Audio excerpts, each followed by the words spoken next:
1971 সালের মার্চ মাসের গণহত্যা নিয়ে ইন্ডিয়া আওয়ামী লীগ যে বয়ান বা ন্যারেটিভ তৈরি করে এতদিন জাতিকে গিলাইছে সেটা হইতেছে 70 সালের নির্বাচনে আওয়ামী লীগ কেন্দ্রীয় এবং প্রাদেশিক উভয় নির্বাচনেই সংখ্যাগরিষ্ঠ আসন জয়লাভ করছে। সেই নির্বাচনে আওয়ামী লীগ কিভাবে এত আসন যেতে সেই আলাপে আজ আর গেলাম না। ইলিয়াস কাঞ্চন হাসতে হাসতে বলছে কিভাবে সে 70 সালের নির্বাচনে একাই অসংখ্য ভোট দিছে ভোট কেন্দ্রে গিয়া। এটি শুনে রাখেন। 70 ইলেকশনের সময় আমরা নিজেরা ক্যাম্প করেছি এবং আমি ভোটার কিন্তু হইনি, কিন্তু আমি নিজে কিন্তু ফলস ভোট দিয়েছি এবং একটা দুইটা না অনেকগুলোই দিয়েছি। খালি ইলিয়াস কাঞ্চন না, আমাদের ব্যক্তিগত পরিচিত অসংখ্য ব্যক্তি আছে যারা ওই সময় ভোট দেওয়ার মতো বয়স না থাকা সত্ত্বেও আওয়ামী লীগের ক্যাডারদের সাথে ভোট কেন্দ্রে অসংখ্য ব্যালট পেপারে সিল মারে আসছে। আজকে আর তাদের নামধাম কইলাম না, এইসব আলাপ অন্য দিন হবে। আপনার আশেপাশে 70 নির্বাচনে ভোট দেওয়া আর অংশ নেওয়া এরকম কেউ থাকলে জিগায় দেখেন। পাকিস্তানের মার্শাল ল অথরিটি কেন এইসব দেখাও চুপ করে ছিল, সেটা আজকে এই আলাপ, সে আলাপে আসতেছি। আজকের আলাপ হবে মার্চ মাসে এবং তার আগে নির্বাচনের পর কি নেগোসিয়েশন, আলোচনা, আলাপ হয়েছিল এবং 25শে মার্চ রাতের ঘটনা কেন ঘটে, অবাঙালি মুসলমানদের সাথে তখন এবং তার আগে কি হয়েছিল। এপিসোডটা একটু দীর্ঘ হবে, আশা করি শেষ পর্যন্ত দেখবেন, অনেক অজানা ভয়ঙ্কর কাহিনী জানতে পারবেন। আমরা আগের ভিডিওতে আওয়ামী লীগের ভুয়া অর্থনৈতিক শোষণের বয়ানকে জয় বাংলা করছি, এইটাই যদি না দেখে থাকেন আবার দেখতে পারেন। মার্চ মাস নিয়ে ইন্ডিয়া আওয়ামী লীগ জাতি এবং দুনিয়াকে গিলাইছে একটা ন্যারেটিভ। এটা গিলাইছে মূলত ইন্ডিয়ান গণমাধ্যম এবং তাদের লেসপেন্সার আওয়ামী লীগের প্রোপাগান্ডার জোরে। এখন ভারতীয় গণমাধ্যম আর আওয়ামী লীগ প্রোপাগান্ডা কি মাল সেটাই প্রজন্ম বর্তমানে বাংলাদেশিরা হারে হারে টের পাইতেছে। দেখছেন না এইটারে? ये सबसे बड़ी खबर है और पाकिस्तान का एक कार्गो शिप भारत के बिल्कुल करीब खड़ा है। MV अल बखेरा नाम का ये जहाज बांग्लादेश के चांदपुर बंदरगाह में लंगर डाले बैठा है और सबसे बड़ी बात तो ये है कि इस पाकिस्तानी कार्गो शिप में 250 किलो RDX, 100 AK-47 राइफल, जिसे बांग्लादेश में एक सुरक्षित जगह पर उतार लिया गया। যাই হোক, আসেন আমরা দেখি কি ছিল সেই বয়ান।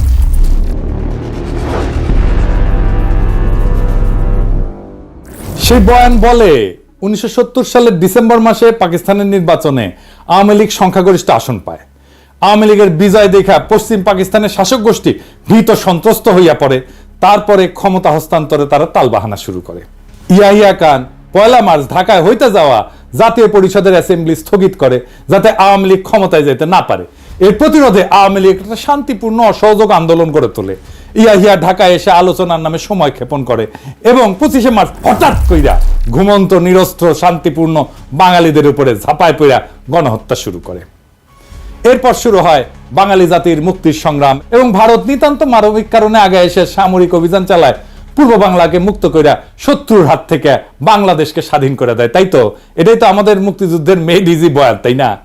এই বয়ান নিয়ে আলোচনা এবং আসল লোমহর্ষক ষড়যন্ত্র উন্মোচন করার আগে কিছু ব্যাপারে পরিষ্কার করে নিই। এই সমস্ত ব্যাপার বোঝা অত্যন্ত জরুরি। পুরা ষড়যন্ত্র বুঝতে হইলে আরেকটু আগে যাইতে হবে, আমাদের ভারত ভাগের টাইম থেকে শুরু করতে হবে। আসেন আল্লাহর নামে শুরু করি।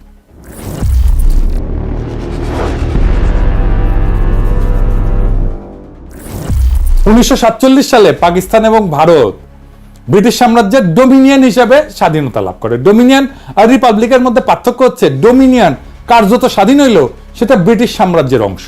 একটা ডোমিনিয়নের রাষ্ট্রপ্রধান ইংল্যান্ডের রাজা বা রানী, তবে ডোমিনিয়নের পার্লামেন্ট বা আইনসভার স্বাধীনতা আছে। তারা যদি চায় তাদের আইনসভা নিজেদেরকে রিপাবলিক ঘোষণা কইরা ইংল্যান্ডের সাথে সম্পূর্ণভাবে সম্পর্ক সেট করতে পারে, তখন তাদের নিজস্ব রাষ্ট্রপ্রধান থাকবে। ভারত 1950 সালে নিজেদের সংবিধান রচনা করে রিপাবলিক ঘোষণা করে। পাকিস্তান 1956 সালে সংবিধান রচনা করে রিপাবলিক ঘোষণা করে। পরে ব্রিটিশ সাম্রাজ্য ডোমিনিয়ন শব্দ বাদ দিয়া কমনওয়েলথ শব্দ চালু করে। এখন অনেক দেশ আছে যারা ডোমিনিয়নের মতো, যেমন কানাডা, অস্ট্রেলিয়া, নিউজিল্যান্ড। এই সমস্ত দেশের রাষ্ট্রপ্রধান ইংল্যান্ডের রাজা বা রানী। পাকিস্তানের 56 সালের সংবিধান 1958 সালের 8ই অক্টোবর তৎকালীন পাকিস্তানের রাষ্ট্রপ্রধান প্রেসিডেন্ট ইস্কান্দার মির্জা, উনি বাংলার মানুষ ছিলেন, কিন্তু উনি রদ কইরা মার্শাল ল জারি করে। মার্শাল ল জারি করলে সংবিধান রদ করতে হয়। এখানে একটা জিনিস খেয়াল করেন, মার্শাল ল যদি সংবিধানকে রদ করতে পারে তাইলে মার্শাল ল সংবিধানের চাইতে বড়। আসলেই তাই। আসল কথাটা হইতেছে হিম্মত, হ্যাডমই আসল, ক্ষমতাই আসল, সংবিধান তারপরে। যাই হোক, আলাপে আসি, কেন ইস্কান্দার মির্জা সংবিধান রদ কইরা মার্শাল ল দিল।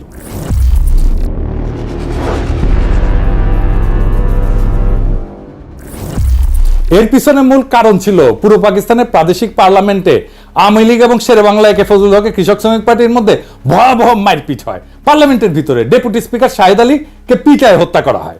এই মারামারিতে সোহরাওয়ার্দীর বডিগার্ড বডিগার্ড ওই নিজে অংশ নেয় এবং তার ব্যাগের মধ্যে শঙ্কর মাছের লেজের চাবুক থাকতো। তাকে সেই চাবুক বের করে মারামারি করতে সবাই দেখছে। স্পিকার শাহেদ আলীকে কে মারছে এটা বলা মুশকিল। তার মাথায় গুরুতর আঘাত লাগে এবং চিকিৎসাধীন অবস্থায় মারা যান। ওই সময় কেন্দ্রে প্রধানমন্ত্রী ছিল রিপাবলিকান পার্টির ফিরোজ খান নূন। আওয়ামী লীগ এবং কৃষক শ্রমিক পার্টির সাথে জোট কইরা বিভিন্ন কারণে তখনকার সরকার অনেক ফ্র্যাজাইল বা ভঙ্গুর ছিল, কারণ পার্টির সদস্যরা অন্য দলের সাথে আতাত করিয়া ফ্লোর ক্রসিং করে সরকারের বিরুদ্ধে ভোট দিয়ে সরকার ফেলাই দিত। এই সমস্ত কারণে প্লাস মির্জা নিজের স্বার্থে সংবিধান বাতিল করে মার্শাল ল জারি করে। মার্শাল ল মানে রাষ্ট্রের প্রেসিডেন্ট, চিফ মার্শাল অ্যাডমিনিস্ট্রেটর বিভিন্ন মার্শাল ল রেগুলেশন জারি করে রাষ্ট্র পরিচালনা করবে যতদিন না সংবিধান আসতেছে। রাষ্ট্রে কোনো আইনসভা থাকবে না। মার্শাল ল জারি করার পর ইস্কান্দার মির্জা যেই টেকনিক খেলা এতদিন রাজনীতিবিদদের ল্যাং মেরে আসছিল, সে একই টেকনিক খেলে সেনাবাহিনী কমান্ডার ইন চিফ আইয়ুব খানকে ল্যাং মারার পরিকল্পনা করে। আইয়ুব খান অন্য ধাতুতে গড়া মানুষ ছিল, রাজনীতিবিদদের মতো অত সহজে ফাঁদে পা না দিয়া নিজে ইস্কান্দার মির্জাকে গদি থেকে ভাগায় দেয়, জয় বাংলা করে দেয়। আইয়ুব খান মার্শাল ল দিয়া দেশ পরিচালনা করে। এরপর 1962 সালে সংবিধান প্রণয়ন করে। 1956 এবং 62 এই দুই সংবিধানেই পাকিস্তানের দুই প্রদেশ পশ্চিম পাকিস্তান এবং পূর্ব পাকিস্তানকে প্যারিটি অথবা সমতা দেওয়া হয়। এর মানে হইতেছে পাকিস্তানের কেন্দ্রীয় আইনসভার দুই প্রদেশ থেকে সমান সংখ্যক আইনসভার সদস্য থাকবে। যেমন 62 থেকে 65 সালে পাকিস্তানের তৃতীয় আইনসভায় পূর্ব পাকিস্তানে 78 জন, পশ্চিম পাকিস্তানে 78 জন ছিল। 65 থেকে 69 সালেও পাকিস্তানের চতুর্থ আইনসভায় উভয় প্রদেশ থেকে 78 জন করে মোট 156 জন ছিল। এই প্যারিটির ফর্মুলার পিছনে একটা ইতিহাস আছে, এটা একটু জানি আসি।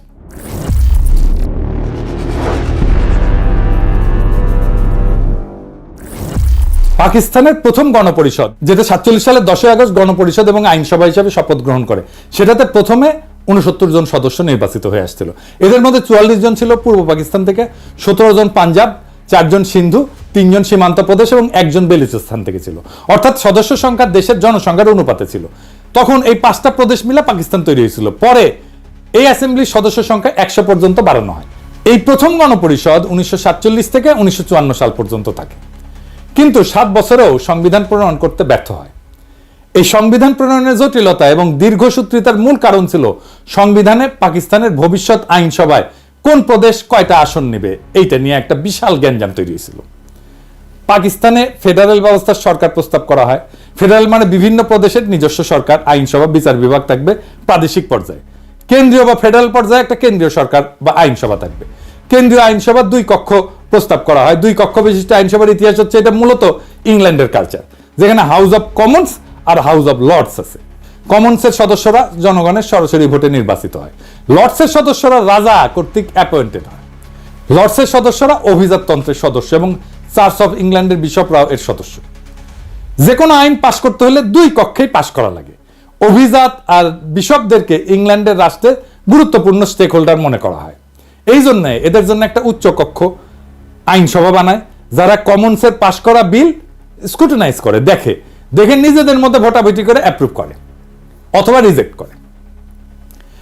আমেরিকা যখন ইংল্যান্ড থেকে স্বাধীনতা লাভ করে তখন প্রথমে 13টা কলোনি ছিল। এদের মধ্যে জনসংখ্যায় সবচেয়ে বড় ছিল ভার্জিনিয়া এবং সবচেয়ে ছোট ছিল রোডস আইল্যান্ড।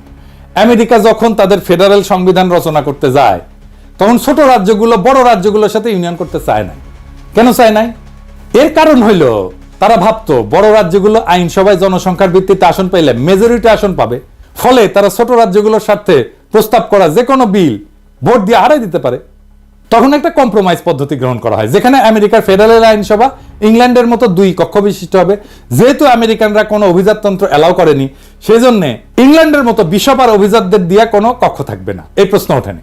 2 কক্ষের নিম্ন কক্ষ হাউস অফ রিপ্রেজেন্টেটিভ এর আসন সংখ্যা জনসংখ্যার অনুপাতে ডিস্ট্রিবিউট করা হবে। উচ্চ কক্ষ অথবা সিনেটের মধ্যে প্রত্যেক রাজ্যের সমান সংখ্যক আসন, অর্থাৎ ছোট রাজ্য বড় রাজ্য সবার জনসংখ্যা যাই হোক সবার 2টা করে আসন। যে কোনো বিলই 2 কক্ষে পাশ হইতে হবে যদি সেটা আইন হইতে হয়। সিনেট তাহলে আমেরিকার জনগণের প্রতিনিধিত্ব করে না, তারা প্রতিনিধিত্ব করে আমেরিকার প্রত্যেকটা রাজ্যের জনগণের প্রতিনিধি হাউস অফ রিপ্রেজেন্টেটিভ। তাহলে জনগণের প্রতিনিধি কারা? জনগণের প্রতিনিধি হচ্ছে হাউস অফ রিপ্রেজেন্টেটিভ। আমেরিকার সংবিধান জনগণ ছাড়া প্রত্যেকটা রাজ্যকেও নিজেদের ফেডারেল স্ট্রাকচারের স্টেক হোল্ডার মনে করে। যেহেতু সিনেটে সবার সমান আসন, এর জন্য ছোট মাইনরিটি রাজ্যগুলো তার আপত্তি না করে বড় রাজ্যগুলোর সাথে ইউনিয়ন করে ইউনাইটেড স্টেটস অফ আমেরিকা গড়ে তোলে। তো পাকিস্তানে প্রথমে 2টা কক্ষ প্রস্তাব করা হয়। নিম্ন কক্ষ প্রদেশগুলোর জনসংখ্যার ভিত্তিতে আসন সংখ্যা বিতরণ করা হয়, ঠিক আমেরিকার মতো। পাকিস্তানের প্রদেশগুলোকে যদি ক্রমিক অনুসারে সাজায়, তাহলে জনসংখ্যা সবচেয়ে বেশি পূর্ব বাংলার, তারপরে পাঞ্জাব, তারপরে সিন্ধু, তারপরে সীমান্ত প্রদেশ, তারপরে বেলুচিস্তান। আর উচ্চ কক্ষ প্রদেশগুলো প্রতিনিধিত্ব করবে, প্রত্যেকটা প্রদেশের সমান সংখ্যক আসন থাকবে, সিনেটের মতো, ঠিক আমেরিকার মতো। যে কোনো বিল উভয় কক্ষে পাশ হইতে হবে। সব প্রদেশ এই প্রস্তাবে রাজি হয়। রাজি হয় না কে? বাঙ্গুরা, এই মুজিবেরা। তারা দাবি করে উভয় কক্ষে জনসংখ্যার অনুপাতে হইতে হবে। তাতে যারা উভয় পক্ষে মেজরিটি থাকে, তাদেরকে যতই বোঝানোর চেষ্টা করা হয় উভয় কক্ষে যদি জনসংখ্যার অনুপাতে হয়, তাহলে 2টা কক্ষের দরকার কি, একটা কক্ষ হইলেই তো হয়। সোহরাওয়ার্দী বডিগার্ডের মাথায় এর চাইতে গাড়পেলি বুদ্ধি আর আসার কথা। আর একটা কক্ষই যদি হয়, প্রদেশগুলোর যদি রিপ্রেজেন্টেশন নাই থাকে, তাহলে ফেডারেল সরকার ব্যবস্থা প্রত্যেকটা প্রদেশের আলাদা সরকার, আইনসভার দরকার কি? একটা একক কেন্দ্রীয় সরকার ব্যবস্থা থাকলেই তো হয়, যেখানে আইনসভা জনসংখ্যার ভিত্তিতে হবে এবং একটা লেয়ারের সরকার থাকবে। যেমন চীন একটা লেয়ারের সরকার, একটা কেন্দ্রীয় শাসনের দেশ, এটার ইংরেজিতে কয় ইউনিটারি দেশ। এখানে প্রদেশগুলোর আলাদা সরকার বা আইনসভা নাই।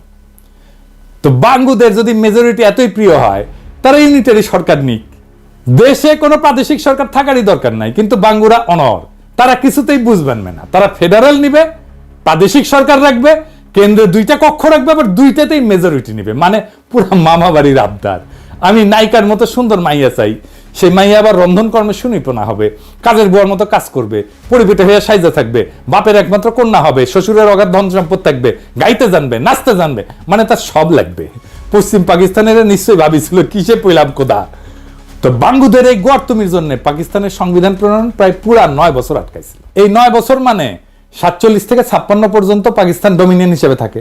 এবং ব্রিটিশ আমলে গভর্নমেন্ট অফ ইন্ডিয়া অ্যাক্ট, 35-এর ইন্ডিয়ান ইন্ডিপেন্ডেন্স অ্যাক্ট এবং 47-এর এই 2টা আইনকে সংবিধান হিসেবে গ্রহণ করে অপারেট করে। পরে বাঙ্গুদের বোঝানোর জন্য, মানানোর জন্য 56 সালে প্যারিটি ফর্মুলা প্রপোজ করা হয়, যেটাতে পাঞ্জাব, সিন্ধু, সীমান্ত আর বেলুচিস্তান মিলে পশ্চিম পাকিস্তান এবং পূর্ব বাংলাকে পূর্ব পাকিস্তানের 2টা প্রদেশ হিসেবে গঠন করা হয়। উভয় প্রদেশের জনসংখ্যার অনুপাত 50-এর কাছাকাছি, একদিকে 56%, একদিকে 44%। যেহেতু উভয় প্রদেশের সমান আসন, যাতে কেউ কাউকে ডমিনেট করার প্রশ্ন না ওঠে, সবাই সমান সমান। যেহেতু এই প্রস্তাবে পশ্চিম অঞ্চল পাকিস্তানের 4টা প্রদেশ মিলে একটা ইউনিট গঠন করা হয়, তাই প্রস্তাবের নাম হয় 1 ইউনিট প্রপোজাল। এই প্রস্তাবে সব দল রাজি হয়। তৎকালীন আওয়ামী লীগ ও সোহরাওয়ার্দীর নেতৃত্বে এই প্রস্তাবে রাজি হয়, ফলে এটা গৃহীত হয় এবং এইভাবে পাকিস্তানের 56 সালে সংবিধান প্রণয়ন করা হয়। আইয়ুব খান যখন 62 সালে সংবিধান প্রণয়ন করেন, তখন উনি কেন্দ্র এবং রাজ্যগুলোর মধ্যে এই সম্পর্ককে বহাল রাখেন। এই ইস্যুটা একটা সেটেলড ইস্যু ছিল। আইয়ুব খান এটা আর নড়চড় করেন নাই। এখানে একটা তথ্য উল্লেখ করা যায় যে বাংলাদেশ বিচ্ছিন্ন হয়ে যাওয়ার পর পাকিস্তানে কিন্তু সংবিধান তৈরি করতে একদম সময় লাগে নাই। ওদের পাঞ্জাব মেজরিটি প্রদেশ হওয়া সত্ত্বেও পাঞ্জাবিরা কিন্তু বাঙ্গুদের মতো মামা বাড়ির আবদার করে নাই। বর্তমান পাকিস্তানের আইনসভার 2টা কক্ষ, নিম্ন কক্ষ ন্যাশনাল অ্যাসেম্বলি আর উচ্চ কক্ষ সিনেট। নিম্ন কক্ষ জনসংখ্যার অনুপাতে আসন আর উচ্চ কক্ষে প্রত্যেকটা রাজ্যের সমান সংখ্যক আসন। পাঞ্জাবিরা বাঙ্গুদের মতো হাউকাউ করে নাই যে তাদের উভয় কক্ষতেই মেজরিটি দিতে হবে। এইবার শুরু হয় ষড়যন্ত্রকারীদের খেলা।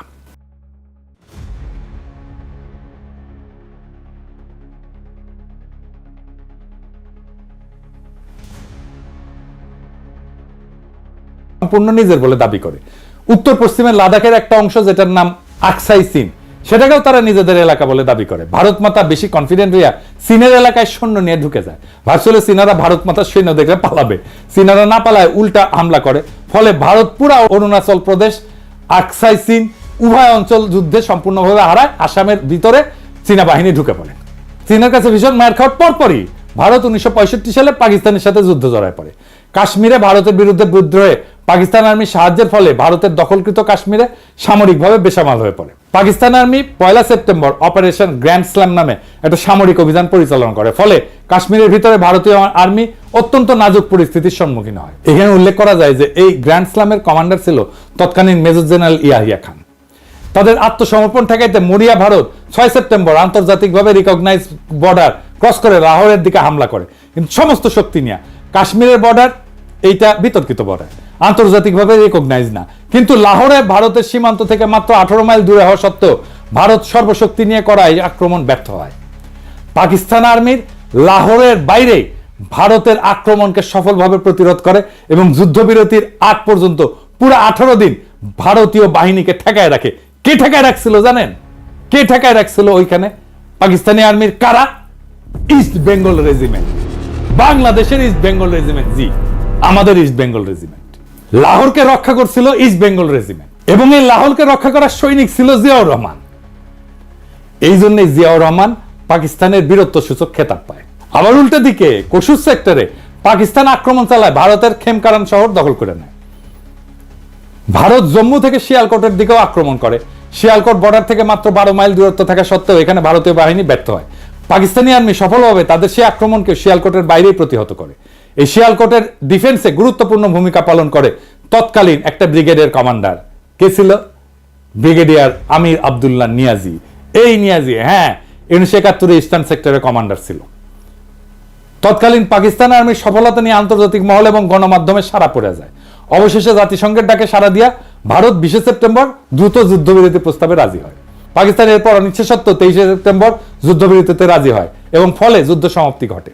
ভারত মাতা কিন্তু 47 সালে স্বাধীনতা লাভের পর থেকে উপমহাদেশে ব্যাপকভাবে সামরিক আগ্রাসন চালাইছে বিভিন্ন এলাকায়।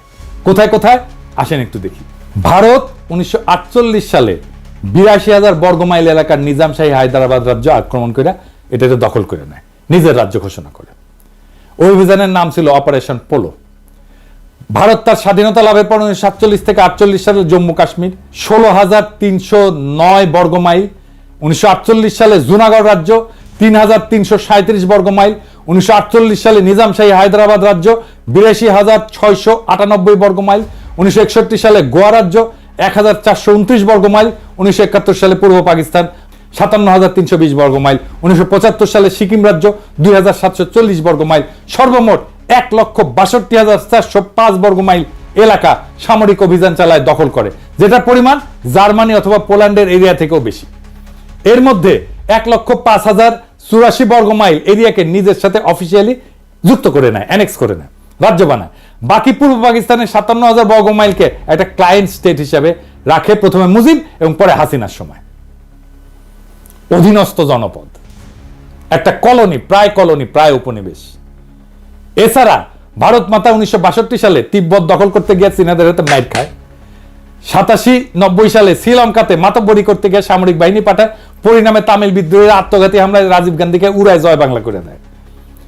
দ্বিতীয় বিশ্বযুদ্ধের পর এত বড় এরিয়া আর কোন দেশ সামরিক হামলা করে দখল করে, যেটা ভারত মাতা করেছে। মজার ব্যাপার হচ্ছে এরপরেও এদের প্রোপাগান্ডার এমনই জোর যে আন্তর্জাতিক মিডিয়া সবাই পাকিস্তানকে যুদ্ধবাদ দেশ মনে করে আর ভারত মাতাকে গান্ধীর নেংটি পড়া অহিংস শান্তিবাদী দেশ ভাবে। এত বড় একটা যুদ্ধবাজ দেশ যে 62 থেকে 65 সালে 3 বছরের মধ্যে চীন এবং তার থেকে ক্ষুদ্র পাকিস্তানের মার খাওয়ার পর হন্যা হইয়া পাকিস্তানকে খণ্ডিত করতে উদ্গ্রীব হইয়া ওঠে এবং পরিকল্পনা ফাঁদে। কি পরিকল্পনা ফাঁদে?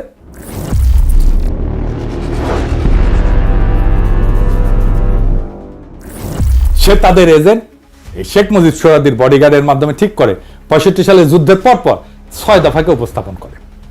ভারত পাকিস্তানের যুদ্ধ হয় 65 সালের সেপ্টেম্বর, মুজিব 6 দফা উত্থাপন করে 66 সালের ফেব্রুয়ারিতে। কিরকম মজার একটা কাকতালীয় ব্যাপার, তাই না? তাই না এডিটর সাহেব?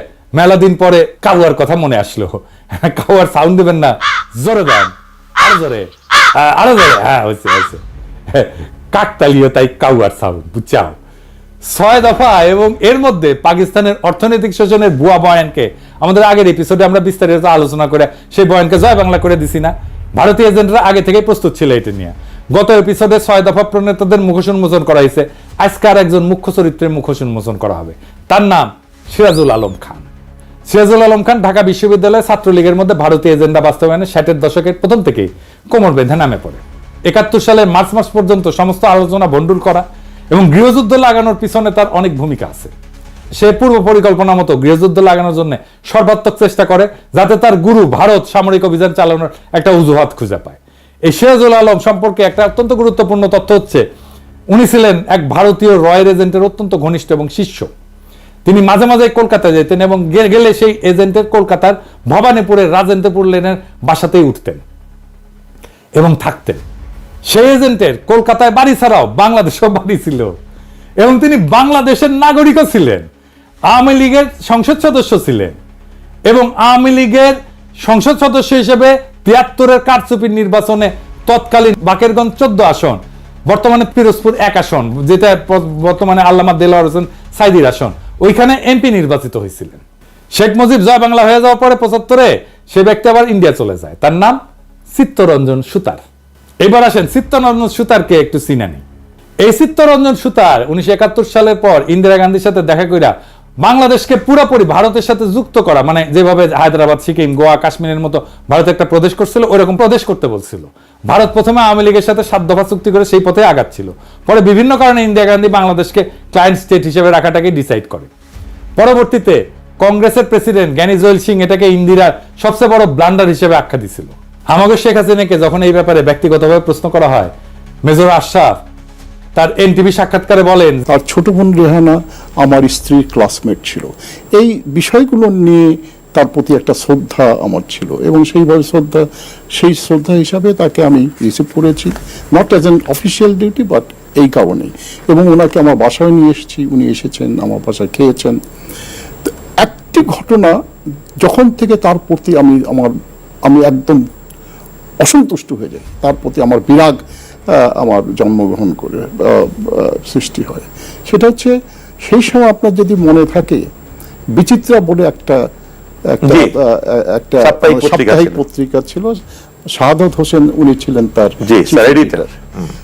জয়েল সিং বলে নামে একজন ভারতীয় প্রেসিডেন্ট ছিলেন। তার টার্মস যখন এক্সপায়ার হয়ে যায় তখন ওই জয়েল সিং এর সঙ্গে, জ্ঞানী জয়েল সিং, তার সঙ্গে আমাদের শাহাদত সাহেব একটা ইন্টারভিউ নিয়েছিলেন।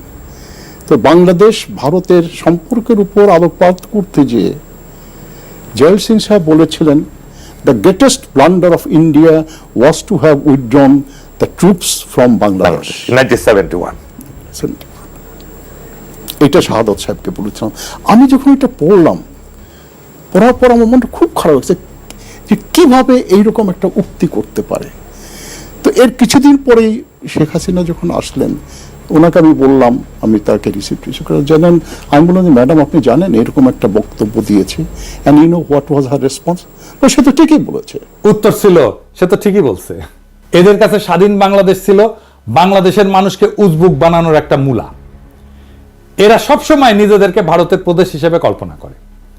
এদের পূর্ব বাংলার মুসলমানদের সংস্কৃতি, ধর্ম নিয়ে ব্যাপক বিদ্বেষ। পৃথিবীর সর্ববৃহৎ মুসলিম রাষ্ট্র হিসেবে পাকিস্তান এই উপমহাদেশের মুসলমানদের বাসভূমি হিসেবে টিকে থাকলে এদের এজেন্ডা বাস্তবায়নে ব্যাপক বাধা আসবে। সেই জন্যই পাকিস্তানকে ভাঙতে হবে।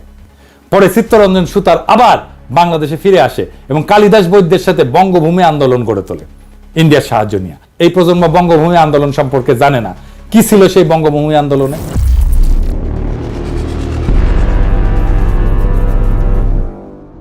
এই আন্দোলন হচ্ছে দক্ষিণবঙ্গের খুলনা, ফরিদপুর, পটুয়াখালী, বরিশাল এই অঞ্চলে একটা হিন্দু রাষ্ট্র গড়ে তোলার জন্য সশস্ত্র সংগ্রাম।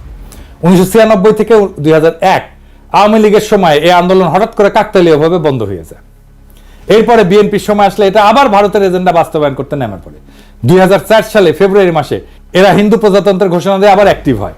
ভারত তাদেরকে অ্যাক্টিভ করে রহস্যজনকভাবে।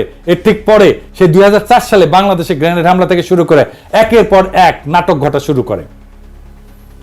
ভারত তার পরিকল্পনা অনুযায়ী বাংলাদেশকে অস্থিতিশীল করে তোলে।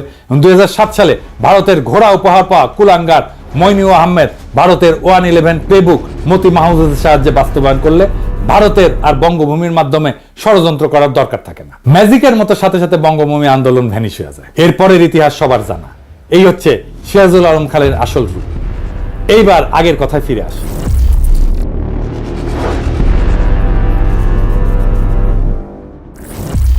6 দফা প্রণয়নের মাধ্যমে পাকিস্তানের একটা সেটেলড ইস্যু, কেন্দ্র, প্রদেশ এবং আন্তঃপ্রদেশ সম্পর্ক, এটাকে আবার ভারতের মদদে পুনরুজ্জীবিত করা হয়।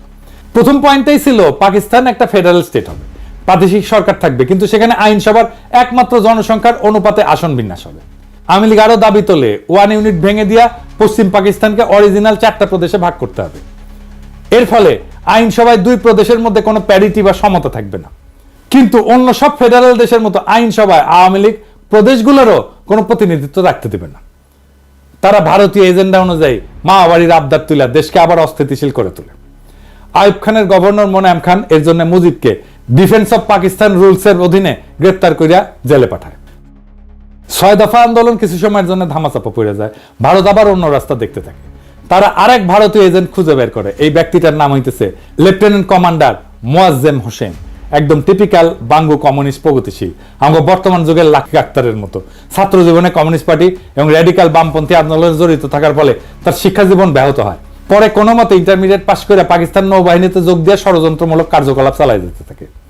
ইনি আগরতলা ষড়যন্ত্রকারীদের মুখ্য অর্গানাইজার। আগরতলা ষড়যন্ত্র যে সত্য ছিল এবং ছোটবেলার আওয়ামী বয়ান এবং পাঠ্যপুস্তকে এটাকে মিথ্যা মামলা বলে চালানো হইলেও আওয়ামী লীগের ডেপুটি স্পিকার এবং অন্যতম ষড়যন্ত্রকারী আসামি শওকত আলী 2011 সালে একটা বই লেখে, সত্য মামলা আগরতলা। মোয়াজ্জেম ভারতীয় দূতাবাসের একজন কর্মকর্তা পিএন ওঝার সাথে দেখা করে অস্ত্র, টাকা এবং পরিকল্পনা সাহায্য চায়। তাদের পরিকল্পনা অনুযায়ী পূর্ব পাকিস্তানের সেনানিবাসগুলোতে 2009 সালে বিডিআর বিদ্রোহের মতো বিদ্রোহ সংগঠিত করা হবে, এটাই পরিকল্পনা ছিল। সেনানিবাসে অস্ত্রাগারগুলো লুট করে এই বিদ্রোহ ছড়ায় দেওয়া হবে, এরপর বিডিআর এর মতো হত্যাকাণ্ড চালানো হবে। এটাই ছিল আগরতলা ষড়যন্ত্র মামলা। এই জন্যই আমরা মনে করি বিডিআর হত্যাকাণ্ড এটা ইন্ডিয়া ঘটাইছে, কারণ এটা তাদের পুরনো অভ্যাস।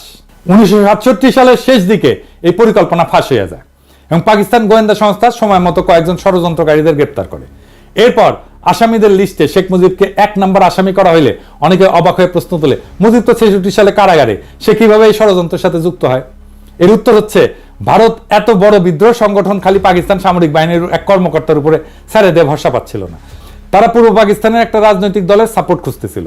সেই দল হচ্ছে আওয়ামী লীগ এবং তার প্রধান এবং তাদের পুরনো এজেন্ট শেখ মুজিবের সাথে যোগাযোগের একটা রাস্তা তারা হন্যায় হয়ে খুঁজতেছিল।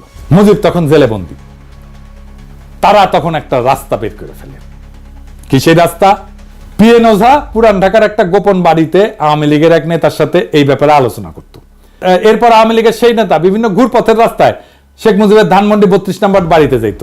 সেইখানে সে বেগম মুজিবকে সব তথ্য বইলা বেগম মুজিবের সাথে করে জেলে যাইত মুজিবের সাথে পারিবারিক সাক্ষাৎকারের সময়। বেগম মুজিব এবং উক্ত নেতা জেলে মুজিবকে ওঝার সাথে হওয়া সমস্ত কথা বলতো, এর বিপরীতে প্রয়োজনীয় দিক নির্দেশনা নিত। তৎকালীন জেলে মুজিবকে পরিবারের সাথে রেগুলার দেখা এবং কথা বলার সময় দিত পাকিস্তান সরকার।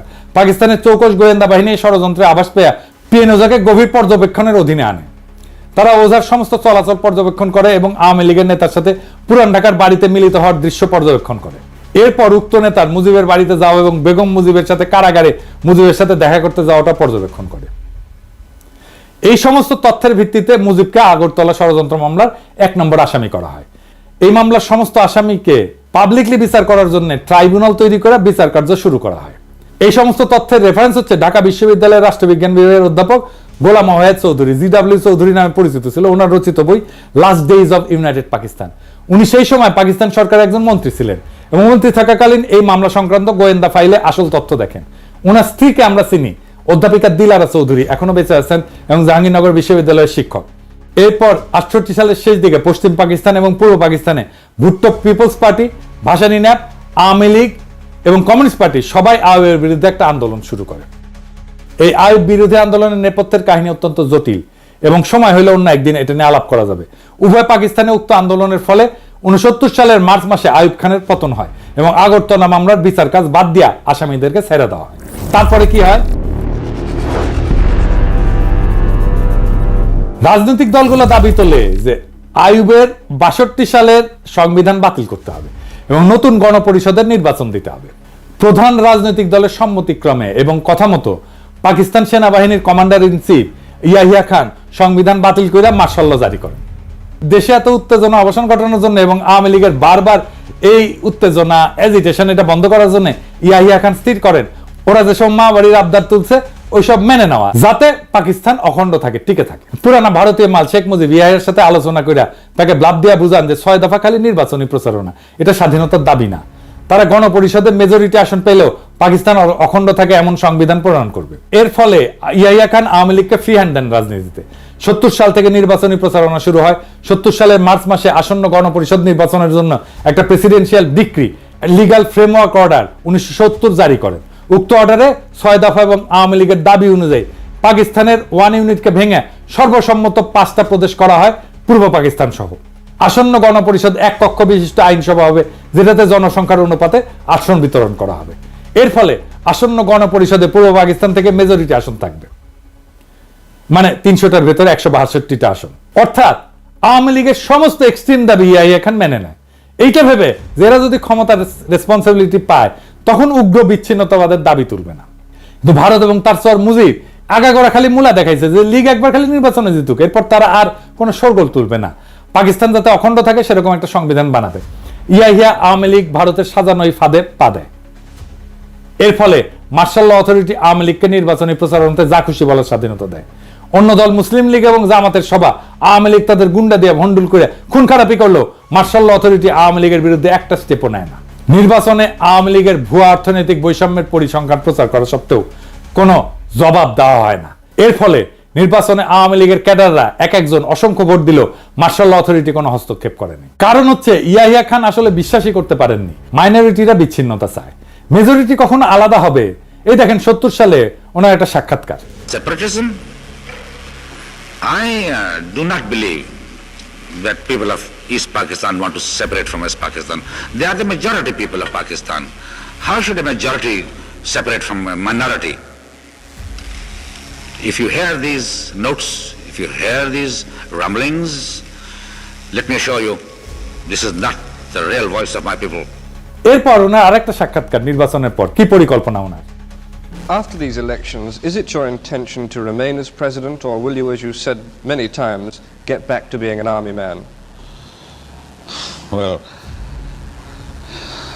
my intention of remaining a president has nothing to do with me. In the process of democracy, the government will elect their president. And unless I offer myself for that election, I can't remain a president. And I'm not offering myself to be president. You will not? No, I'm not offering myself president. I'm not, my temperament is not this way, my makeup is not that way. I joined the army as a professional soldier. I remain so. And my biggest aim is to go back to my army. I have only 2-3 years left of service before I retire. So, in the process, if I happen to be in charge of running this country for a year and a half or 2 years, that perhaps will be an additional satisfaction to me that I have done some service to the nation also in restoring democracy back to them as a soldier. But apart from that, I'm quite clear on the subject. Of course, one can't tell from time to time, as I was saying the other day in the press conference, that if God forbid my second phase of the plan, which is the making of the constitution, I'll do my damnedest to bring it about.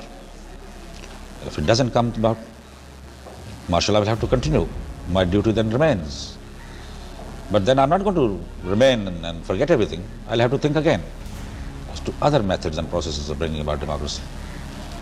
By another election, or by a referendum to the nation, something is which I would not even contemplate now, think about. I'm hoping this will go through. Does that answer your question? উনি 23শে March 1971 পর্যন্ত এই ধারণা পোষণ করতেন। ওনাকে আগেও অনেকে সতর্ক করছিল যে মুজিবের এই সমস্ত টোপ না গিলতে। মুজিব আগরতলার সাথে প্রত্যক্ষভাবে জড়িত। ইয়াহিয়া সেই সমস্ত সতর্কবার্তা উড়ায় দেয়, বলে যে ক্ষমতার রেসপন্সিবিলিটি পাইলে শেখ মুজিব এবং লীগ এই সমস্ত উগ্র দাবি থেকে সরে আসবে।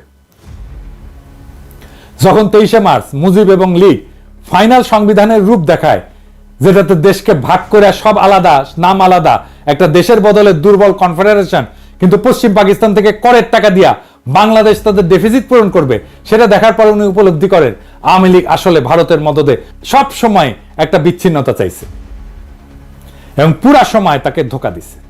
70 সালের ডিসেম্বরের নির্বাচনের পর এইভাবে লীগ যখন গণপরিষদে মেজরিটি আসনে জিতে, ইয়াহিয়া খান জানুয়ারিতে পূর্ব পাকিস্তানে আইসা মুজিবের সাথে দেখা করে তাদের পূর্ব নির্ধারিত শর্ত অনুযায়ী মুজিবের তৈরি সংবিধান দেখতে চান। মুজিব সেটা দেখাইতে অস্বীকার করে। এইবার প্রথমবারের মতো ইয়াহিয়া খান লীগের আসল বদমতলব বুঝতে পারে। ঠিক এই সময় ভারত তাদের পরিকল্পনা মতো আর একটা সাজানো নাটক বাস্তবায়ন করে, রহস্য উপন্যাসের মতো সেই ঘটনা।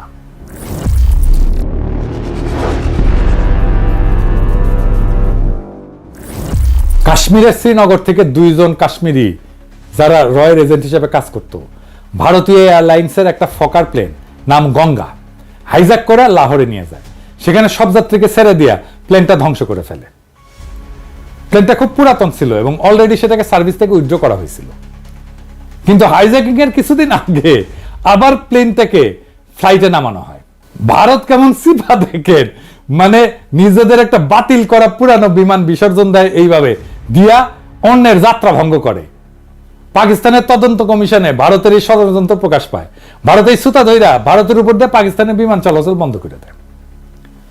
এর উদ্দেশ্য ছিল আওয়ামী লীগ যাতে নির্ভয়ে তাদের দেওয়া পরিকল্পনা বাস্তবায়ন করে এবং ইয়াহিয়ার সাথে কোনো সমঝোতা না করে।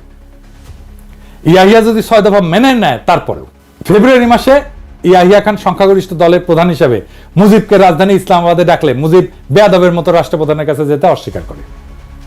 এর ফলে ইয়াহিয়া এবং সবার সন্দেহ ঘনীভূত হয় যে মুজিব এবং লীগ সরল বিশ্বাসে এই নেগোশিয়েট করতেছে না এবং এদের আগরতলা ষড়যন্ত্রের ভূমিকা ইয়াহিয়া ভালো করে জানা ছিল। তিনি সবার মতো সতর্কবাণী সত্ত্বেও মুজিব এবং লীগের সব দাবি মেনে নিয়ে নির্বাচনের ব্যবস্থা করছিলেন এবং মুজিবকে সেই নির্বাচনে ফ্রি হ্যান্ড দিছিলেন। এরপর আর একটা জটিলতা দেখা দেয়। ভুট্টো এবং তার পিপলস পার্টি পাকিস্তানের দ্বিতীয় বৃহত্তম দল হিসেবে আবির্ভূত হয় নির্বাচনে। ইয়াহিয়া প্রস্তাব দেয় যে সংবিধানের মতো গুরুত্বপূর্ণ বিষয় গ্রহণ করার সময় রাজনৈতিক দলগুলোর ভিতরে একটা ঐক্যমত থাকা উচিত। একটা ব্রড কনসেনসাস না থাকলে কোনো সংবিধানই মজবুত হবে না। প্রত্যেক দশকে একটা দেশের সংবিধান পাল্টানো সেই দেশের স্ট্যাবিলিটির জন্য ক্ষতিকর। মুজিব সাফ বইলা দেয় যে আওয়ামী লীগ খালি একাই সংবিধান তৈরি করবে, তারা মেজরিটি পার্টি, কারোর সাথে ঐক্যমত করবে না।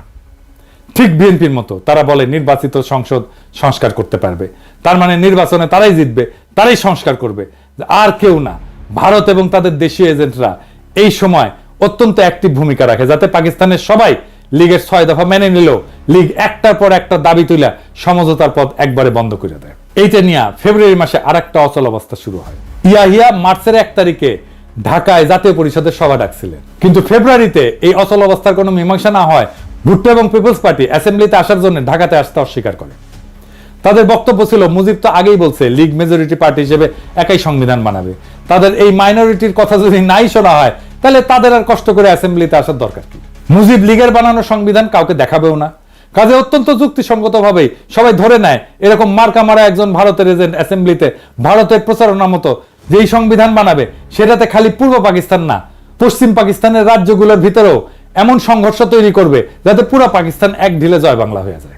এর আভাস 71 ফেব্রুয়ারিতেই পাওয়া যায়। আওয়ামী লীগের আদর্শিক গুরু বাঙ্গু বাম প্রগতিশীলদের সংগঠন, ভারতের বিশিষ্ট লেসপেন্সার কমিউনিস্ট পার্টির ছাত্র সংগঠন ছাত্র ইউনিয়ন, আমাদের শাহবাগী লাঠির সংগঠন ফেব্রুয়ারি মাসে তাদের জরুরি কাউন্সিল মিটিং এ 14 দফা প্রণয়ন করে। এর মধ্যে সবচেয়ে গুরুত্বপূর্ণ দফা হচ্ছে আসন্ন সংবিধানে পাকিস্তানের যে মূল 5টা ভাষাভাষী জাতির অবস্থান, উহাদের সকলকে পাকিস্তানের ফেডারেশন হতে বিচ্ছিন্ন হইয়া স্বতন্ত্র স্বাধীন সার্বভৌম রাষ্ট্র গঠনের অধিকার সহ পূর্ণ আত্মনিয়ন্ত্রণের অধিকার দিতে হবে।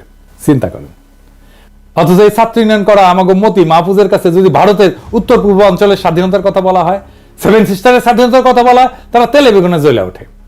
ক্রমশই ব্যাপার স্পষ্ট হয়ে উঠতে থাকে যে লীগের আসল উদ্দেশ্য খালি পূর্ব পাকিস্তান না, সম্পূর্ণ পাকিস্তানকে ধ্বংস করা। এদেরকে যতই কনসেশন দেওয়া হচ্ছে এরা একটার পর একটা দাবি তুলতেই আছে এবং এরা যে বাস্তবে ভারতের জন্য পাকিস্তান ধ্বংস করতে উদ্গ্রীব সেটা বর্ণনা আমার গত এপিসোডে করছি 6 দফা প্রণয়নকারীদের মুখোশ উন্মোচনে। এখানে উল্লেখ করা যায় যে মুজিব এবং লীগ যদি পাকিস্তানকে অখণ্ড স্ট্রং রেখে কোনো সংবিধান বানায় সেটা দেখাই তো ভুট্টোর বাপেরও সাধ্য ছিল না মুজিব এবং লীগের ক্ষমতা যাওয়া ঠেকানো। সেই সময় পশ্চিম পাকিস্তানের সাধারণ মানুষের কিরকম মনোভাব ছিল তার একটা উদাহরণ দেখাচ্ছি। অধ্যাপক সাজ্জাদ হোসেনের বই থেকে, তার 71 স্মৃতি থেকে উদ্ধৃত করতেছি। মুজিব যদি একাই সংবিধান বানাতে চায় সেটাতেও ইয়াহিয়া এবং পশ্চিমে কোনো আপত্তি ছিল না, সেটা যদি পাকিস্তানকে ধ্বংস না করে। কিন্তু মুজিব তার তৈরি সংবিধানের খসড়া স্বাভাবিক কারণেই ভারতের প্ররোচনায় দেখাতে অস্বীকার করে।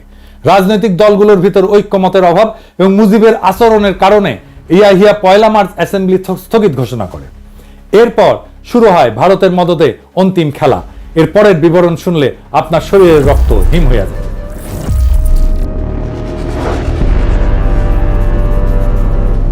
প্রথমে আমাদের জানতে হবে 71 সালে তৎকালীন পূর্ব পাকিস্তানে অবাঙালি মুসলমান কারা।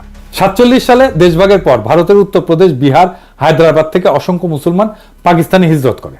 এদের কিছু অংশ পশ্চিম পাকিস্তানে যায়, কিছু অংশ পূর্ব পাকিস্তানে এসে বসবাস শুরু করে। পূর্ব পাকিস্তানে এদের সংখ্যা আনুমানিক কয়েক মিলিয়ন ছিল। এছাড়া পূর্ব পাকিস্তানের দেশের অন্যান্য জেলা থেকেও পাঞ্জাব, পশতু, সিন্ধি ইত্যাদি প্রদেশ এবং জেলার মানুষ এসে চাকরি, ব্যবসা বাণিজ্য ইত্যাদি কারণে বসবাস শুরু করে। চাকমা রাজা ত্রিদিব রায় তার বই দ্য ডিপার্টেড মেলোডিতে লোমহর্ষক সব ঘটনার বিবরণ দিচ্ছেন। সেসব ঘটনা তার এলাকার লোকজন চাক্ষুষ দেখছেন। তার বইয়ের এই পাতার বিবরণ দেখেন। এছাড়া রাজা মার্চের প্রথম দিকে ঢাকায় অবস্থান করছিলেন আসন্ন আইনসভায় যোগদানের উদ্দেশ্যে। ঢাকার ঘটনা উনি নিজে প্রত্যক্ষ করছেন। মার্চ মাসে ৩-৪ তারিখের রাতে আওয়ামী ক্যাডাররা চিটাগাংয়ের পাহাড়তলির কাছে একটা অবাঙালি মুসলমান কলোনি ফিরোজ শাহ কলোনিতে রাতের গভীরে আগুন লাগায় দেয়। সেটাতে ওই রাতে কলোনির ৭০০ বাড়িঘর পুড়ে ছাই হয়ে যায় এবং সেখানে ঘুমায় থাকা পরিবারের পরিজনে সবাই আগুনে পুড়ে মারা যায়। ৭০০ বাড়িতে বাচ্চা সহ একটা পরিবারে গড়ে ৬ জন করে হইলেও ৪,৫০০ মানুষ, কল্পনা করলেও অবাক। এরপর আরো কাণ্ড দেখে, যারা ওই অগ্নিকাণ্ডের সময় বাড়ি থেকে বের হয়ে বাঁচতে পারছিল, আওয়ামী লীগের গুন্ডারা তাদেরকে বাইরে ঘিরে হত্যা করে। শহরের অন্য এলাকায় আরো ৩০০ অবাঙালি মুসলমানকে ওই রাতেই হত্যা করা হয়। এই ঘটনার পরেও ইয়াহিয়া খান নেগোশিয়েট করার চেষ্টা করছেন।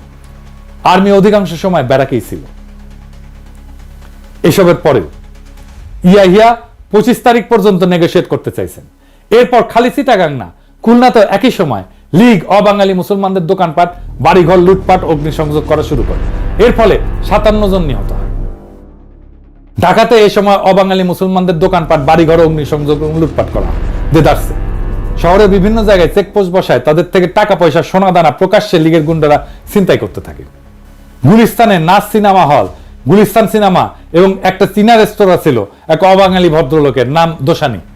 সবকিছু রাতারাতি পুড়ে দেওয়া হয়। ফার্মগেটে কিছু অবাঙালি মুসলমানদের বাসাও পুড়ে দেওয়া হয়। এছাড়া ঢাকা শহরে অসংখ্য জায়গায় বিভিন্ন ধরনের হামলা, অগ্নিসংযোগ, অবাঙালিদের রাস্তায় থামায় জিনিসপত্র লুটপাট করা শুরু হয়। ৩রা মার্চেই ১০০ বেশি নিহত এবং আহত বা অবাঙালি মুসলমানদের ঢাকা মেডিকেল হসপিটালে নেওয়া হয়। দেখছেন একই রকম ২৪-এ একই কাজ করছে আওয়ামী লীগ, একই কাজ করছে। এত সব প্রভোকেশনের পরেও আর্মি কিছুই করে নাই। ইয়াহিয়া নিজে ঢাকায় এসে নেগোশিয়েট করার চেষ্টা করছে। এমনকি আর্মির এক ক্রিটিক পর্যন্ত পাকিস্তান আর্মির ডিসিপ্লিনের প্রশংসা করছে ওই সময়। দেখেন, চট্টগ্রাম, রাঙামাটির আরো অনেক লোমহর্ষক ঘটনা চাকমা রাজা প্রত্যক্ষ করছে। আসেন সেগুলো একটু দেখি। লীগের গুন্ডারা মার্চের শেষে অবাঙালিদের জড়ো করে হত্যা করা শুরু করে।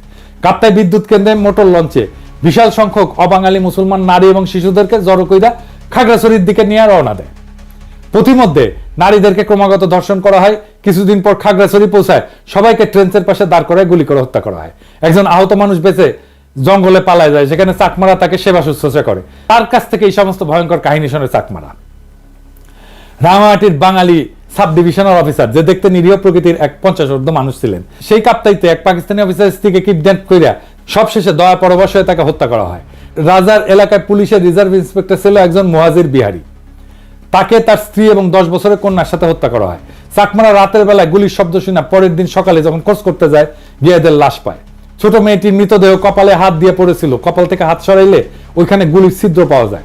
নুরুজ্জামান খান নামে এক মহৎ হৃদয়ের পাঠান ছিল, ওখানে বসবাস করত এবং চাকমা বাঙালি সবার কাছে জনপ্রিয় ছিল। সবাইকে বিপদে সাহায্য করত। তাকেও বাঙ্গু বিদ্রোহীরা ধরে নিয়ে গুলি করে হত্যা করে। এবার ব্রাহ্মণবাড়িয়ার একটা ঘটনা দেখেন। ব্রাহ্মণবাড়িয়াতে এক সাংবাদিক চাক্ষুষ ৮২ অবাঙালি শিশুর মৃতদেহ এবং ৩০০-র মতো প্রাপ্তবয়স্কের মৃতদেহ দেখেন, যাদেরকে বাঙ্গু এবং লীগের গুন্ডারা এবং বিদ্রোহীরা হত্যা করে ফেলে রেখে যায়। ময়মনসিংহে একটা অবাঙালি কলোনির ৫০০০ জনের মধ্যে মাত্র ২৫ জন জীবিত ছিল, সবাইকে খুন করে ফেলে। একজন অ্যাসিস্ট্যান্ট পোস্টমাস্টার তার পরিবার হারানোর কথা বলতে বলতে কান্নায় ভেঙে পড়ে। আর্মি যখন ময়মনসিংহে মুভ করে, তখন এক মসজিদের ইমাম, যে তার মসজিদে ১৫০০ নারী শিশুকে আশ্রয় দিয়েছিল, তাদেরকে উদ্ধার করে। এসব অপরাধ অধিকাংশ করছে আওয়ামী লীগের ক্যাডারেরা। এইরকম এক পার্সি পরিবারের ঘটনা আছে, যারা বেনাপোলের দিকে পালায় যাচ্ছিল, যাদেরকে আওয়ামী বাঙ্গুরা পুরা পরিবার সহ হত্যা করে। বগুড়ার সান্তাহারে হাজার হাজার অবাঙালিদের হত্যা করা হয়েছে, সেসবের সাক্ষী এখনো জীবিত। যশোরে এই ভদ্রলোককে আওয়ামী বাঙ্গুরা হত্যা করে। এই মৃতদের ছবি পাকিস্তান আর্মির বর্বরতা বলে চালায় দেওয়া হয়। এরপরে দেখেন একটা ভয়ঙ্কর দৃশ্য। এই ছবিটা বিখ্যাত নিউজউইক পত্রিকায় ১২ এপ্রিল ১৯৭১ সালে প্রকাশিত হয়েছিল। ছবিতে একদল আওয়ামী বাঙ্গু একজন পাকিস্তানি সিএসপি অফিসার তাকে হত্যা কইরা তার মাথা কেটে ক্যামেরার সামনে পোজ দিতেছে। ভদ্রলোকের নাম ছিল ওয়াকার নাসিম বাট। কুষ্টিয়ার দিকে পোস্টেড ছিলেন। মার্চের সময় যখন দেশে অরাজকতা, এইটা দেখে সবাই যখন চলে যাচ্ছিল, উনি ওনার অফিসেই ছিলেন। কল্পনাও করতে পারেন নাই ওনার নিজের দেশের মানুষ বিনা কারণে ওনাকে হত্যা করবে। জয়দেবপুর ক্যান্টনমেন্টে বাঙালি সৈন্যরা বিদ্রোহ করে যাওয়ার সময় পশ্চিম পাকিস্তানি জেসিও অফিসারদের কোয়ার্টারে ঢুকে তাদের পুরো পরিবারকে হত্যা করে রেখে যায়। এসব ভয়ঙ্কর ঘটনার সম্পূর্ণ বিবরণ পাঠ করতে গেলে 1001 আরব রজনী পার হয়ে যাবে। এখানে সব নাম, তারিখ, প্রত্যক্ষদর্শী, বিবরণ, রেফারেন্স সহ দেওয়া আছে, যেখান থেকে কয়েকটা মাত্র আপনাদেরকে শোনালাম। আমি বাঙ্গুরে কি আশা করে এরপর নিজেদের পরিবার এবং অন্যদের সাথে এই সমস্ত ভয়ঙ্কর দৃশ্য মার্চের একদম প্রথম থেকে দেখার পর পাকিস্তানি আর্মি কি তাদের জড়ায় ধরে চুমা দিবে? এরপরও প্রথম 25 দিন ইয়াহিয়া খান একদম চুপ ছিল, এই আশায় যে হয়তো আওয়ামী লীগ শেষ পর্যন্ত কোনো মীমাংসাতে আসতেও পারে। কিন্তু হায়, উনি যদি জানতেন ভারত এবং আওয়ামী লীগ আরো কি দাবি রাখছে সামনে। আওয়ামী বাঙ্গুরা কিন্তু এই সমস্ত আকাম গণহত্যা করে ঠিকই ভারতে পালিয়ে গেছিল। যাওয়ার সময় লগে করে এক গাদা ব্যাংক লুটের টাকাও নিয়ে গেছিল। ওইসব টাকা দিয়া তারা সোনাগাছিতে বিছানা কাঁপাইছে, মৌজ মাস্তি করছে, দেশের মানুষকে আর্মির চোখে অপরাধী করে চরম বিপদের মুখে ফেলে নিজেরা ভাগছে। এখন যেমন হাসিনা আর লীগের পান্ডারা ভারতে ভাগছে, ঠিক সেই রকম। জেনারেল নিয়াজে কিন্তু মার্চে এখানে ছিল না। জেনারেল একটা উক্তি নিয়ে বাঙ্গুরা খুব হইচই করে। উক্তিটা ছিল এরকম যে আমি এই বেজম্মা জাতের চেহারা পাল্টাই দিব, তারা আমাকে কি পাইছে। এই উক্তিটার ব্যাকগ্রাউন্ড হচ্ছে জেনারেল নিয়াজি 9 থেকে 10 এপ্রিল এই ফ্রন্টের দায়িত্ব নিয়ে এখানে আসে। 10 এপ্রিল উনি টেক ওভার করে হেডকোয়ার্টারে একটা ব্রিফিং নিচ্ছিলেন। ওই ব্রিফিং এ চিটাগাং, রাঙ্গামাটি, ময়মনসিংহ, সান্তাহার, খুলনা, যশোর, সারা দেশের এই সমস্ত লোমহর্ষক কাহিনী শুনতে শুনতে উনি হঠাৎ করে ইমোশনাল হয়ে উত্তেজিত হয় এবং এই উক্তিটা করেন। পরে কয়েকদিন পর মাথা ঠান্ডা করে 15 এপ্রিল আর একটা কঠোর অর্ডার জারি করে, যেখানে পাকিস্তানি আর্মির কেউ যদি কোনো প্রতিহিংসামূলক কিছু করে তাদের বিরুদ্ধে কঠোর ব্যবস্থা নেওয়ার অর্ডার দেন। দেখেন, এরপরেও আপনারা দেখেন এত সব ভয়ঙ্কর ঘটনার পরও পশ্চিম পাকিস্তানে কোনো বাঙালির বিরুদ্ধে একটা প্রতিশোধমূলক ঘটনা ঘটছে? ঘটে নাই। এমনকি পূর্ব পাকিস্তানে সোহরাওয়ার্দীর বডিগার্ডের পুরা গোষ্ঠীকে খাওয়ায় পড়ায় রাখলো। হাসিনার গর্ভে নমরুদের ডেলিভারি করলো হাসপাতালে নিয়ে গিয়ে। যেসব বাঙালি বিদ্রোহ করে নাই তারাও বহাল তবিয়তে থাকলো। বিমান বাহিনীর মতিউর রহমান দেশে ছুটি শেষ করিয়া আবার পশ্চিম পাকিস্তানি ইউনিটে জয়েন করলো। এরকম অসংখ্য ঘটনা আছে। তো মার্চ মাসে অ্যাসেম্বলি স্থগিত করার পর যখন ভারতের নীল নকশাতে আওয়ামী লীগ সারা দেশে অবাঙালি মুসলমানদের উপর তাণ্ডব হত্যাযজ্ঞ শুরু করে, Yahya Khan 6 March অ্যাসেম্বলির date 25 March ঘোষণা করেন। এরপর 15 মার্চ উনি প্রেসিডেন্ট হয়ে নিজে এসে মুজিবকে বোঝানোর ট্রাই করেন, যাতে আওয়ামী লীগ নিজের ইচ্ছা মতো এজেন্ডা বাস্তবায়নে ক্ষমতা চাইলে ক্ষমতা নিক, কিন্তু পাকিস্তান যাতে ধ্বংস না হয়। মার্চ 15 থেকে 23 পর্যন্ত এই আলোচনা চলে। এই নেগোসিয়েশনের ডিটেইলস বর্ণনা সিজন অ্যান্ড রোজ এই বইয়ের এই গবেষণা বইতে আছে। মার্চের 16 থেকে 17 দিকে আলোচনাতে নিয়ে আওয়ামী লীগ আসলে কি চায় সেটা জানতে চায়। আওয়ামী লীগ বলে ইমিডিয়েট মার্শাল ল উইথড্র করে প্রোক্লেমেশন জারি করতে হবে। ইয়াহিয়া এই প্রস্তাবে রাজি হয়।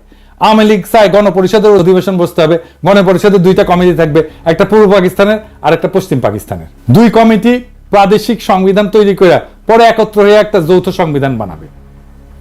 সংবিধান তৈরি হওয়ার আগ পর্যন্ত মাঝখানে অন্তর্বর্তীকালীন সময়ে ইয়াহিয়া রাষ্ট্রপতি হিসাবে থাকবে। রাজনৈতিক দলগুলো থেকে মন্ত্রী নিয়োগ দিয়ে একটা ক্যাবিনেট গঠন করবে। ইয়াহিয়া সব প্রস্তাবে রাজি হয়ে 19 মার্চ আওয়ামী লীগকেই বলে যে ওরা যা চায় সেভাবে প্রোক্লেমেশনটা ড্রাফট করে দিতে। উনি এটা জারি করে দিবেন। উনার এই প্রস্তাবে আওয়ামী লীগ হকচকায় যায়। উনি যে এইভাবে সবকিছু দিয়ে দিবে সেটা তারা ভাবতেও পারে না। এইভাবে যদি ক্রাইসিস আসলেই সলভ হয়ে যায় তাহলে তো ভারত এবং তার সর সিরাজুল আলম খান এবং আওয়ামী লীগ যে গৃহযুদ্ধ বাজানোর পরিকল্পনা করছে সেটা ভেস্তে যায়। তারা এবার গাইগুই করে বলে প্রোক্লেমেশন ইয়াহিয়াকে ড্রাফট করতে হবে।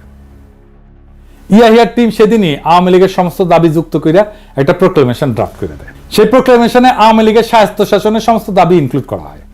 আওয়ামী লীগ যদি সত্যি অটোনমি চাইতো তারা সেই প্রস্তাব লুফে নিত। কি ছিল সেই প্রোক্লেমেশনে? ওনার সেই বই থেকে, যে সিজন অ্যান্ড রোজের বই থেকেই আমরা এই প্রোক্লেমেশনটা দেখি, পড়ে শোনাই। মূলটা এরই পাবেন, ইংরেজিতে লিখেছে। ইংরেজি যেহেতু লিখেছে তাহলে ঠিকই লিখেছে, আমি বাংলায় করছি। 1 নাম্বার, প্রাদেশিক মন্ত্রিসভাগুলোর কাছে শপথ অনুষ্ঠান পরিচালনার সঙ্গে সঙ্গে সামরিক আইন কার্যকরভাবে বাতিল হবে।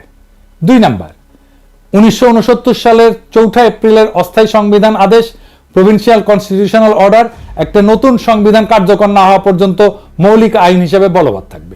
3 নাম্বার, অন্তর্বর্তীকালীন সময়ে ইয়াহিয়া রাষ্ট্রপতি হিসেবে দায়িত্ব পালন করবেন। 4 নাম্বার, রাষ্ট্রপতি অস্থায়ী সংবিধান আদেশ এবং 62 সালের সংবিধান অনুসারে ক্ষমতা প্রয়োগ করবেন। 5 নাম্বার, পূর্ব ও পশ্চিম পাকিস্তানের প্রতিনিধিদের মধ্যে থেকে একটা কেন্দ্রীয় মন্ত্রিসভা গঠন করা হবে। 6 নাম্বার, জাতীয় পরিষদ 1962 সালের সংবিধান অনুযায়ী কার্যক্রম চালাবে। তবে পূর্ব পাকিস্তানের জন্য সীমাবদ্ধতা এবং সংশোধনী সমূহ পৃথকভাবে নির্ধারণ করে নেওয়া হবে। 7 নাম্বার, প্রাদেশিক পরিষদগুলোর কার্যাবলী 1962 সালের সংবিধান অনুযায়ী হবে, তবে পূর্ব পাকিস্তানের জন্য বিশেষ ব্যতিক্রম থাকবে। 8 নাম্বার, প্রাদেশিক গভর্নরদের রাষ্ট্রপতি নিয়োগ করবেন প্রাদেশিক সংসদীয় দলের নেতৃবৃন্দের সাথে পরামর্শ করে। তারা রাষ্ট্রপতির ইচ্ছাধীনভাবে দায়িত্ব পালন করবেন এবং তাদের সহায়তার একটা মন্ত্রিসভা থাকবে, যার নেতৃত্বে একজন মুখ্যমন্ত্রী থাকবেন, যিনি গভর্নরকে পরামর্শ এবং সহায়তা প্রদান করবেন। 9 নাম্বার, প্রাদেশিক সরকার গঠনের 7 দিনের মধ্যে 2টা সংবিধান কমিটি, একটা ঢাকা এবং একটা ইসলামাবাদে গঠন করা হবে, যার কাজ হবে প্রত্যেকটা প্রদেশের জন্য সংবিধানে অন্তর্ভুক্তির জন্য প্রয়োজনীয় বিশেষ বিধান এবং শর্তাবলী নির্ধারণ করা। জাতীয় পরিষদ কর্তৃক সংবিধান প্রণয়নের আগে রাষ্ট্রপতি এই কমিটিগুলো আহ্বান করবে। 10 নাম্বার, যদি কোনো প্রদেশের গভর্নর বা অন্য কোনো সূত্রে রাষ্ট্রপতির কাছে প্রতীয়মান হয় প্রদেশের সরকার কার্যকরভাবে পরিচালিত হতে পারছে না, তাহলে রাষ্ট্রপতি একটা প্রোক্লেমেশনের মাধ্যমে ওই প্রদেশের নির্বাহী কার্যাবলীর সব বা কোনো একটা নিজের হাতে নিতে পারবেন। ইয়াহিয়া এত কিছুর পর, এত অবাঙালিদের উপরে হত্যাযজ্ঞের পরেও, এই সমস্ত কনসেশন দিয়া প্রোক্লেমেশন সাবমিট করার পরেও আওয়ামী লীগ আবার হকচকায় যায়। তারা তাদের গুরু ভারত এবং তাদের এজেন্টদের কথা মতো আরো মামাবাড়ির আবদারের মতো একটার পর একটা শর্ত জুড়ে দিতে থাকে, যাতে আলোচনা ভেস্তে যায় এবং গৃহযুদ্ধ লাগে। তাদের পূর্ব পরিকল্পনা মতো ওই গৃহযুদ্ধে ভারত হস্তক্ষেপ করে পূর্ব বাংলাকে তার ক্লায়েন্ট বানাবে। এরপর তারা ওপার বাংলা আর ভারত মাতার সাথে মিলে একাকার হয়ে যাবে এবং রবীন্দ্রসঙ্গীত গাইতে গাইতে বাকি জীবন পার করে দিবে। এবার দেখেন ভারতীয় এজেন্ট সিরাজুল আলম খানের আরেক সহচরে আসমা আব্দুর রবের নিজের মুখে বর্ণনা। 24শে মার্চ অনির্ধারিতভাবে মুজিব ইয়াহিয়ার সাথে দেখা করে এবং তিনি যখন গণভবনে যান দেখা করতে, তখন আমি তার গাড়িতে স্বাধীন বাংলার পতাকাটা জোর করে লাগিয়ে দেই, যদিও ওনার ইচ্ছার বিরুদ্ধে। এবং সেদিন তিনি সর্বশেষ বলে আসেন যে পশ্চিম পাকিস্তান থেকে বাঙালি যে সেনাবাহিনী আছে তাদের বাংলাদেশে পাঠিয়ে দিতে হবে, 2টা কারেন্সি করতে হবে, আলাদা স্টেট ব্যাংক করতে হবে, এমন কিছু দাবি উনি উত্থাপন করেন যেগুলি করলে আসলে পাকিস্তান এক পাকিস্তান থাকে না। 23শে মার্চ আওয়ামী লীগ ওই প্রোক্লেমেশনের উত্তরে এবার নিজেদের প্রোক্লেমেশন জমা দেয়। সেখানে তারা পাকিস্তান রাষ্ট্রভাঙের সমস্ত পয়েন্ট, পাকিস্তানকে এক দুর্বল কেন্দ্রীয় ব্যবস্থা, এমনকি দেশের নাম পর্যন্ত চেঞ্জ করে কনফেডারেশন পাল্টায় তাদের প্রস্তাব সাবমিট করে। একটা কনফেডারেশন হচ্ছে 2টা স্বাধীন দেশের মধ্যে সম্পর্ক, কিন্তু তারা সামার পশ্চিম পাকিস্তানের কর থেকে নিজেদের ডেফিসিট বা ঘাটতি পূরণের পয়েন্ট বহাল রাখে। খালি একবার ঠান্ডা মাথায় ভাবেন প্রস্তাবটা। লীগ এবং তাদের লেসপেন্সার সবসময় পশ্চিমাদের গালিগালাজ করবে, তাদের নামে ভুয়া শোষণের বয়ান ফেরি করবে। এরপর তারা দেশকে দুর্বল এবং কয়েক খণ্ডে ভাঙার পরিকল্পনা করবে শত্রু দেশের সাথে মিলা। এই সমস্ত সত্ত্বেও তারা পশ্চিম পাকিস্তান থেকে তাদের করের টাকা নিয়ে নিজেদের ঘাটতি পূরণ করবে। কি মজার ব্যাপার! আওয়ামী লীগ এবং এদের নিজের লেসপেন্সাররা কত বড় জাউরার জাউরা, কত বড় সামারের সামার, সেটা কল্পনাতীত। এই সমস্ত দাবির ফলে আওয়ামী লীগের এবং ভারতের আসল রূপ অবশেষে ইয়াহিয়ার সামনে দিবালোকের মতো পরিষ্কার হয়। সারা দেশে মার্চ মাস থেকে ভারতীয় এবং আওয়ামী মদতে অবাঙালি মুসলমানদের উপরে শুরু হয় ব্যাপক লুটপাট এবং হত্যাযজ্ঞ। এরপরেও আওয়ামী লীগের মামাবাড়ির আবদারের অটোনমির সমস্ত দাবি মেনে নেয়া ইয়াহিয়া প্রোক্লেমেশন জারি করতে রাজি হয়, যাতে দেশ এক থাকে। পূর্ব পাকিস্তান যদি বেশি টাকা চায় নিক। এরপরেও আওয়ামী ভারতীয় ষড়যন্ত্রকারীদের হাউস না মেটার ফলে তারা একের পর এক আজগুবি দাবি তুলতেই থাকে। তারা খালি পূর্ব পাকিস্তান না, পশ্চিম পাকিস্তানের সমস্ত প্রদেশকেও বিচ্ছিন্ন করে দিতে চায়। সারা দেশে প্রকাশ্যে পাকিস্তানের পতাকা পুরানো হচ্ছে। এই সমস্ত লোমহর্ষক ঘটনার পরিপ্রেক্ষিতে ইয়াহিয়া খান 23শে মার্চ রাতের বেলা সিদ্ধান্ত নেন অপারেশন সার্চলাইট চালানোর। কি হয়েছিল সেই অপারেশন এবং 9 মাসের যুদ্ধে আসলেই কি হয়েছিল, কোন পক্ষ কত মানুষ হত্যা করছে, সেসব আলাপ আরেকদিন হবে। এবার আসি শেষ আলাপে। কয়েকদিন আগে হাসিনা ভারতের দালাল গণশত্রু জসিম পাকিস্তানের কাছে দাবি উত্থাপন করছে যে পাকিস্তানকে 71-এর জন্য ক্ষমা চাইতে হবে। ক্ষমা যদি চাওয়াই লাগে সেটা সর্বপ্রথম চাবে আওয়ামী লীগ আর ইন্ডিয়া।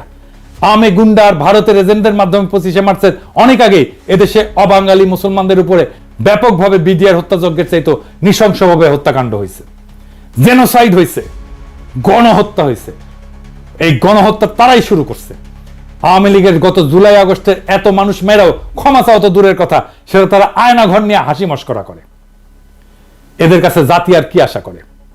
কাজে পাকিস্তানে ক্ষমা চাওয়ার দাবি জসিমের গোয়া দিয়ে ঢুকায় দেওয়া হবে। আর পাকিস্তানের বিরুদ্ধে ভুয়া অর্থনৈতিক বৈষম্যের বয়ান আমরা আগের এপিসোডে জয় বাংলা করে দিছি। এরপর যদি কেউ আবার এই সমস্ত ভারতীয় বয়ান মাথায় না পাকিস্তানের কাছ থেকে টাকা চায়, জসিমরে জনগণ তার অফিস থেকে খালি গায়ে ধইরে না রাজপথে বিচার করবে, আর সেই টাকা তার পুটকি দিয়ে ঢুকায় দেওয়া হবে। এদেশে যাদেরকে আটকে পড়া পাকিস্তানি বলা হয়, প্রত্যেককে বাংলাদেশের নাগরিকত্ব এবং পাসপোর্ট দিতে হবে। ক্যাম্প থেকে বের করে দেশের যে কোনো প্রান্তে বসবাস করার অধিকার দিতে হবে। ওইসব ক্যাম্প আমরা বুলডোজার দিয়ে ঘুরাই দিয়া আওয়ামী ফ্যাসিবাদের জাদুঘর বানায় রাখবো। নাজি জার্মানদের কনসেন্ট্রেশন ক্যাম্প এখন যেরকম জাদুঘর। আমাদের নতুন ইতিহাস লিখতে হবে, আমাদের নতুন ভাবে ইতিহাস পড়তে হবে। আমাদের যে ইতিহাস ভুলায় রাখা হয়েছিল, ভুল ইতিহাস শেখানো হয়েছে, সেইখান থেকে আমাদের নতুন ইতিহাস শিখতে হবে।